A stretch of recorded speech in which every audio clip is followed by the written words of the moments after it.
بیان کیا جاتا ہے کہ ایک بادشاہ لاولد تھا۔ جب اس کی موت کا وقت نزدیک آیا تو اس نے وصیت کی کہ میری موت کے دوسرے دن جو شخص سب سے پہلے شہر میں داخل ہو اسے بادشاہ بنا دیا جائے۔ خدا کی قدرت کے دوسرے دن جو شخص سب سے پہلے شہر میں داخل ہوا وہ ایک فقیر تھا۔ اس کی ساری زندگی در در بھیک مانگتے اور اپنی گدڑی میں پیوند پہ پیوند لگاتے گزری تھی۔ دربار کے امراء اور وزراء نے بادشاہ کی وصیت کے مطابق اسے بادشاہ بنا دیا، اور اس طرح وہ تخت و تاج اور خزانوں کا مالک بن کر بہت شان سے زندگی گزارنے لگا۔ ہر جگہ کچھ حاسد اور کچھ کم ظرف لوگ ہوتے ہیں جو کسی کو آرام میں دیکھ کر انگاروں پر لوٹتے ہیں۔ اس فقیر کے ساتھ بھی یہی ہوا جو اب بادشاہ بن چکا تھا۔ اس کے دربار کے کچھ امراء نے پڑوسی حکمران سے ساز باز کر کے ملک پر حملہ کروا دیا۔ حملہ آور بادشاہ نے ملک کا بہت سا علاقہ اپنے قبضے میں لے لیا۔ اس حادثے کے بعد فقیر بادشاہ بہت افسردہ رہنے لگا تھا۔ انہی دنوں اس کا ایک ساتھی فقیر ادھر آ نکلا۔ وہ اپنے دوست کی شان و شوکت دیکھ کر بہت خوش ہوا۔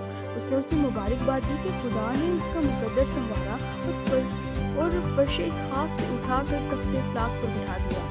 فقیر کی یہ بات بالکل درست تھی کہ کہاں در در کی بھیک مانگنا اور کہاں تخت سلطنت پر جلوہ افروز ہونا، لیکن اس فقیر کو تو بادشاہ بن جانے کی خوشی سے زیادہ ملک کا کچھ علاقہ چھن جانے کا غم تھا۔ وہ غم بھری آواز میں بولا، ہاں دوست، تیری بات غلط تو نہیں، لیکن تجھے کیا معلوم کہ میں کیسی فکر میں گھرا ہوں۔ تجھے تو صرف اپنی 2 روٹیوں کی فکر ہے، لیکن مجھے ساری رعایا کی فکر ہے۔ دنیا کا تو یہ حال ہے کہ اگر یہ ہمیں حاصل نہ ہو تو مفلس ہونے کا غم کرتے ہیں، اور جب حاصل ہو جائے تو اس کی محبت میں ہر شے بھلا دیتے ہیں۔ سچ تو یہ ہے کہ دنیا سے بڑھ کر کوئی بلا نہیں۔ اس حقائق میں حضرت سعدی رحمۃ اللہ علیہ نے یہ سچائی بیان کی ہے کہ دنیا کا بڑے سے بڑا اعزاز پا کر بھی انسان کو سچا اطمینان حاصل نہیں ہو سکتا۔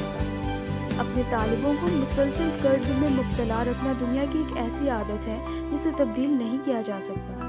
اگر کوئی شخص طالب ہے کہ اسے سچی راحت اور حقیقی اطمینان نصیب ہو تو اسے چاہیے کہ دنیا کی ہوس کو ترک کر دے اور قناعت اختیار کر لے۔ شکریہ۔